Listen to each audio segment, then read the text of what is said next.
Okay, Robert back here. Built this old lantern vise a few years ago. I done a video on it, showing it, explained how I made it, but I've never made one on video. And now I'm going to kind of upgrade. This is just for a 220 size, and I'm going to try to make one for multiple size lanterns that has little rings in it. Don't know if it's going to work or not, but I'm going to try. But I'm going to show you all how you can build your own lantern vise for less than $20.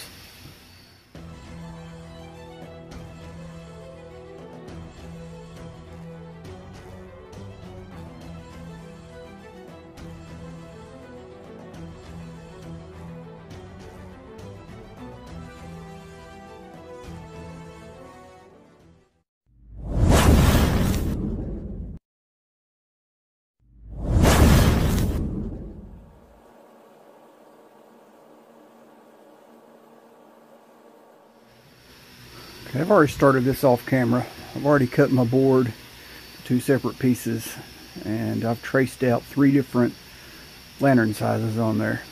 So that's pretty much self-explanatory, just tracing. But here's the parts you're going to need. You're going to need the wood, peddler's maul. You can buy sheets of this wood. It's somewhere 11.5 inches wide, about 6 foot long. You can buy these for $4.98 a sheet. One sheet will probably do 3 vices if you wanted to. Okay, you're going to need 2 pieces of 1 foot all thread. I'm using a 1/4 by 20. I mean, you can use whatever size you want. A 1/4 20 thread, and these are $2 a piece. You're going to need actually 2 of these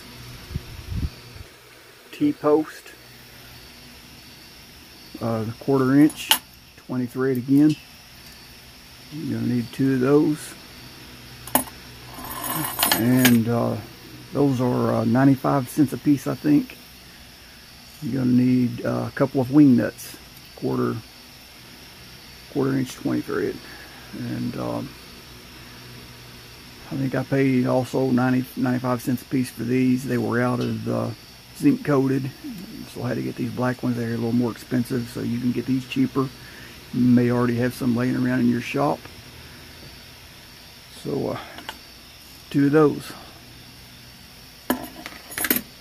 So that's pretty much all the parts you're going to need, except little wood glue and maybe some brads or staples or wood screws, one or the other. And like I said, total cost is less than $20, not much more than 15.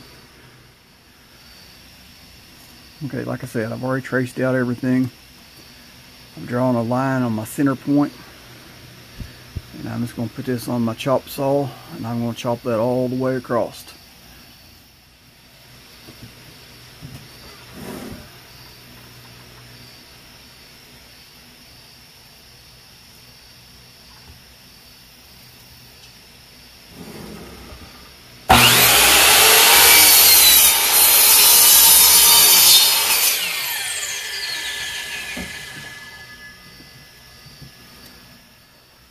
Okay, I forgot to mention, you're going to need a scrap piece of 2 by 2 or something similar. It doesn't have to be an exact size.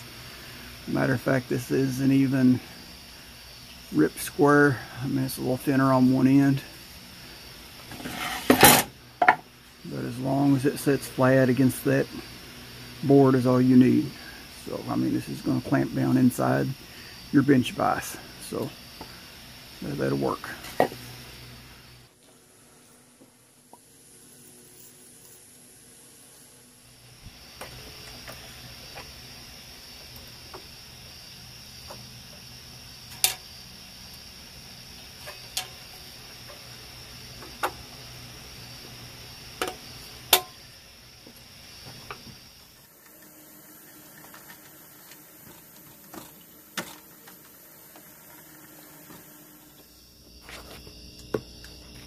Okay, y'all can use whatever you want to cut this out. You can use a bandsaw, a jigsaw, coping saw. Myself, I'm going to be using a scroll saw. I mean, whatever you want to cut it, it's up to you. I want to cut the smallest diameter circle first.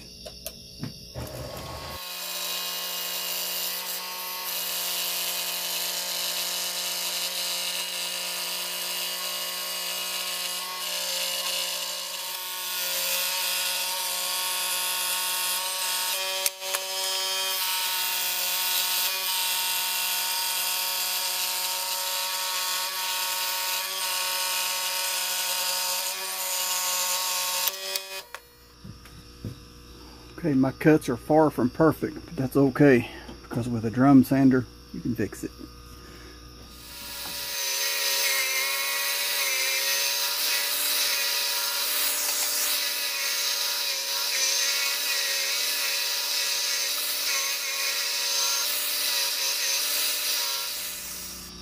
Okay, right there is a perfect fit for the 220. For the 200, but I'm going to sand just a little more off that because I want room for a piece of leather in there.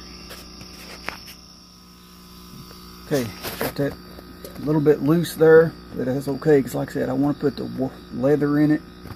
That leather will take up space, and if it's still a little too loose, you can always take your saw and take the width of the saw blade, like 1/8 of an inch, off of each section of that, and that will allow it to close in tighter.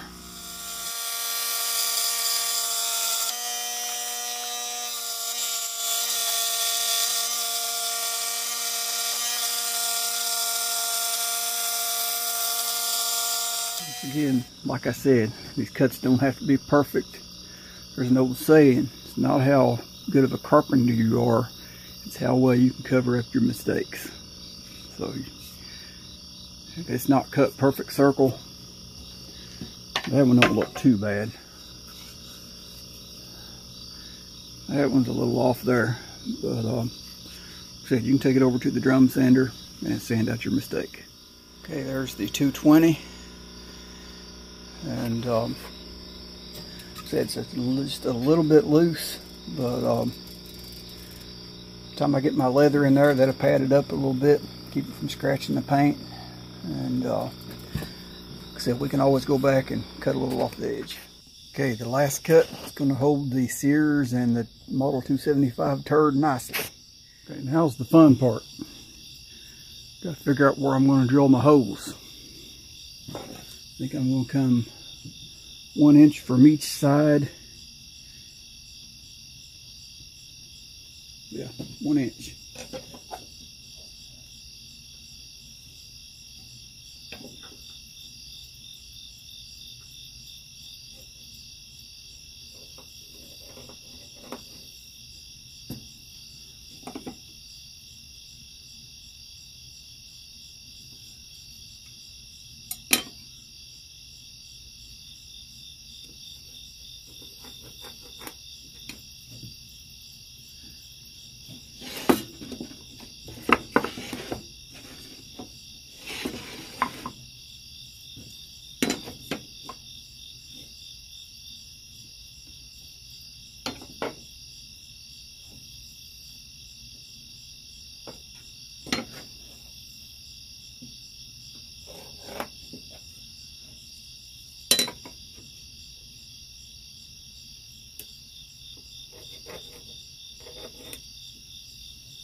I'm going to transfer my side mark to the end. I'll do that just by holding my speed square on the line.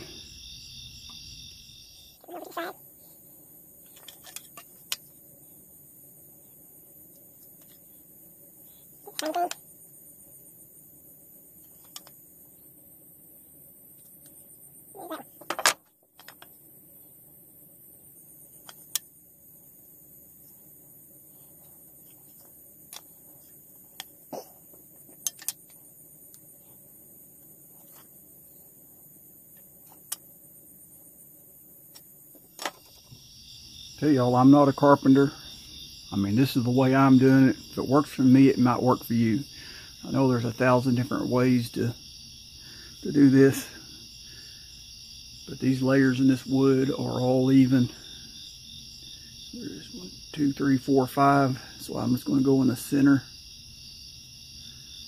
of that center one there. Make a little mark where I'm going to drill. Same thing on this one. And I'm going to be drilling these holes a little bit bigger around than my all thread, so we have a little wiggle room anyway.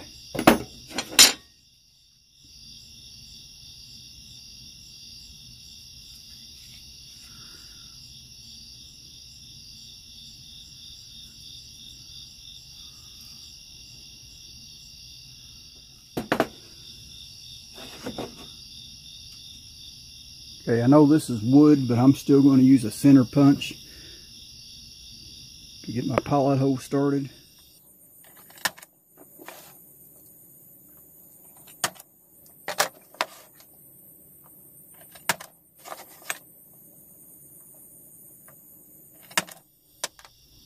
Okay, I'm holding my wood in a little vise there. I'm going to drill a pilot hole with a little smaller drill bit.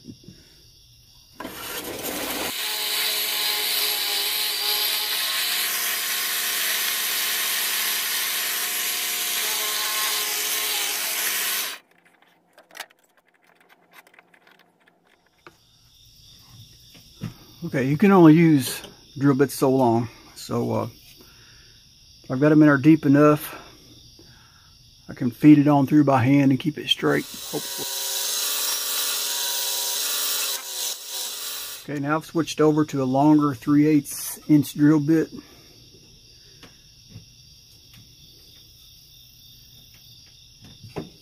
And like I said, now that I've got my pilot holes in there, even without it being in a vise, I should be able to drill it fairly straight.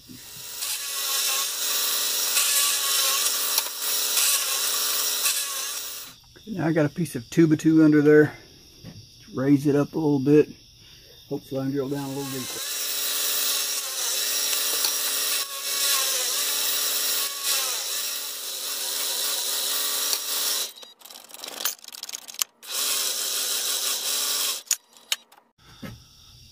Okay, I've drilled most of the way through. Now, my drill bit's not hurried long enough, so I loosen the chuck and drop the drill bit down where I'm just barely biting on the end of the drill bit. And that should give me enough to barely get through the other end.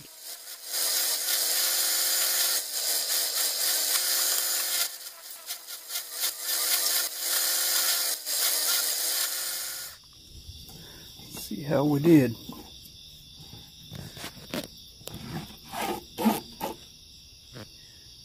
There's one that's going to work. Cross your fingers.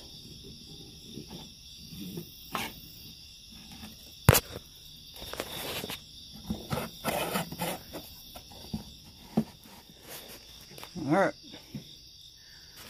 Both dowel rods going all threads going all the way through. That's what we wanted. Okay, somewhere in this area on each side, we're going to cut a little slot and put a Chicago bolt in there so that we'll put it in there loosely so that it will be able to slide back and forth, but at the same time not be able to raise up. So our dowel rods, or keep calling it a dowel rod, our all thread is at 1 inch. So let's go with 1.5 inches.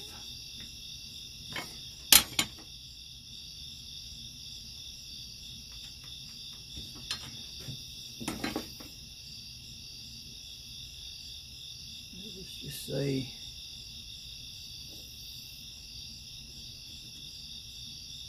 2 inches.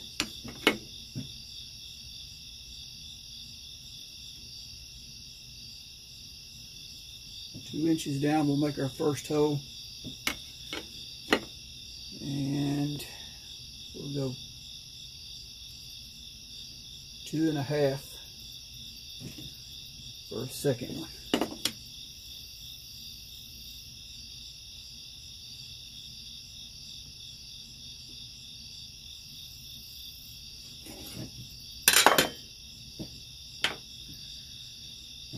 give us a 1/2 inch of slide once we cut our slot.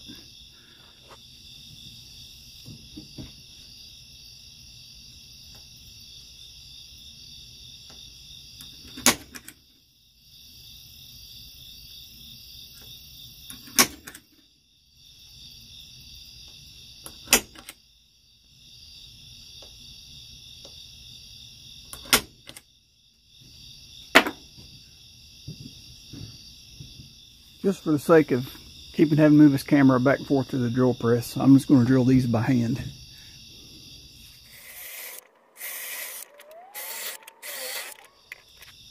I'm going to try to draw a straight line on each side of those holes.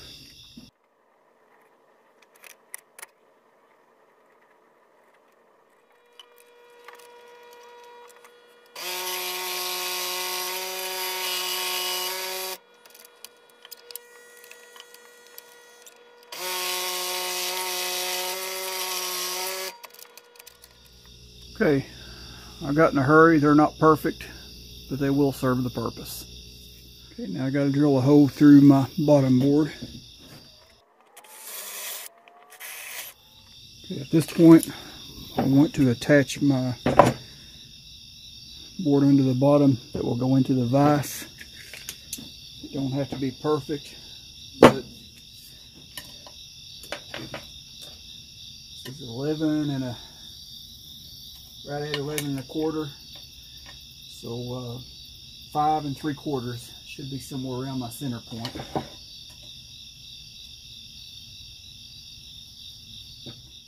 Okay, I want to hide those screws, so I'm going to move it somewhere roughly 1 inch from each end.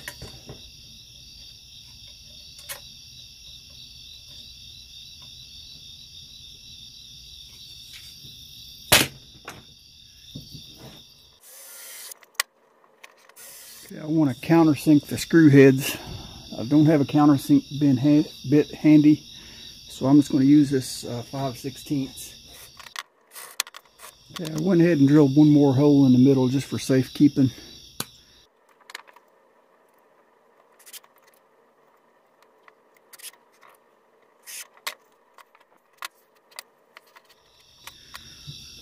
We're going to put in these Chicago bolts.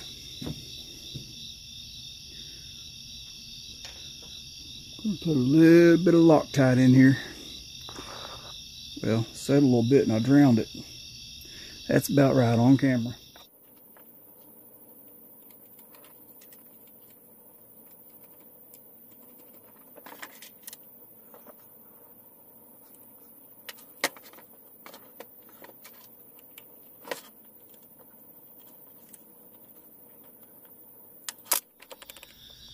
Okay, I use the Loctite in those because we are not tightening those all the way up. We're just putting those flush against the board, and that will allow, I made a mess with that stuff. That will allow it to slide back and forth without lifting up. I mean, that's the only purpose. I just keep them from lifting up, but you still need to have play, slide back and forth. So, I mean, that'll work. The Loctite, since you're not tightening them down, the Loctite will hold them in place.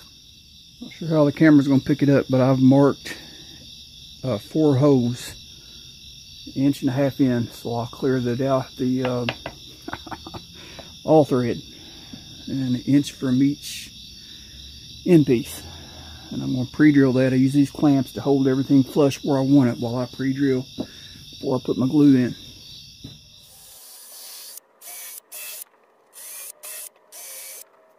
Again, I'm going to countersink.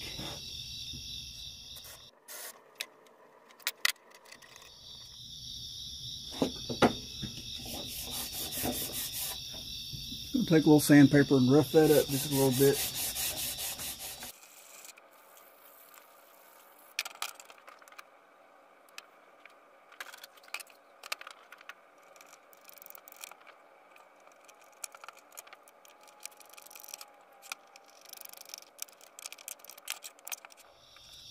Next step, gotta add a little more Loctite to your ends of your all thread.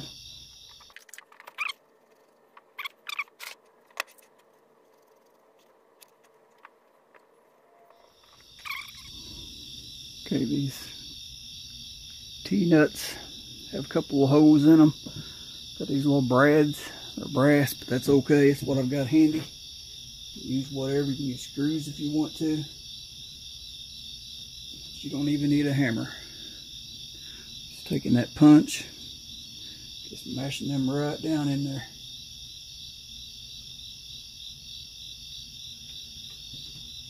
And that will keep your T-nut from turning when you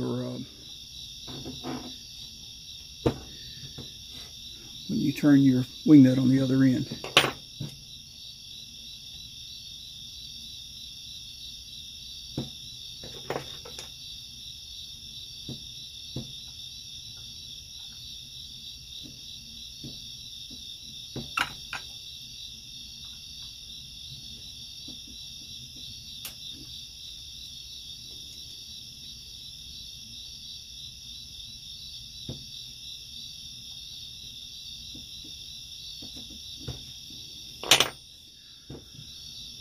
Alright, those are set.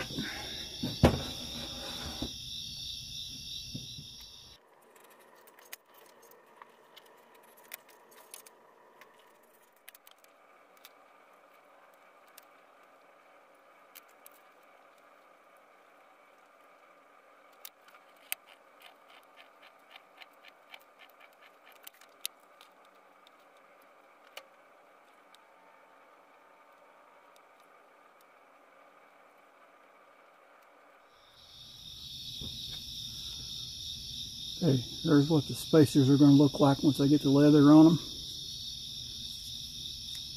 Just glue it on with a hot glue gun. Put slices around the top and glue each piece down as it allows it to stretch and take the round shape. So I'm going to keep on working on that and I'll get back with you when I'm done. Okay, it's complete. Set this down in your vise.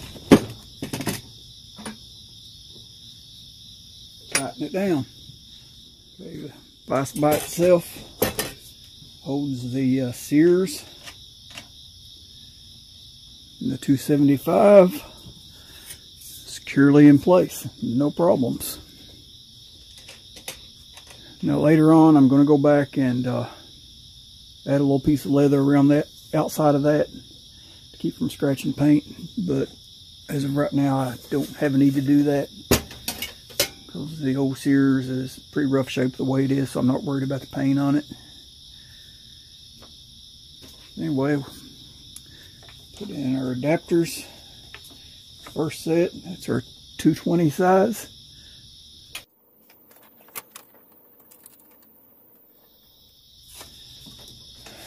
Securely in place. Okay, for our 200, put in the second set of adapters.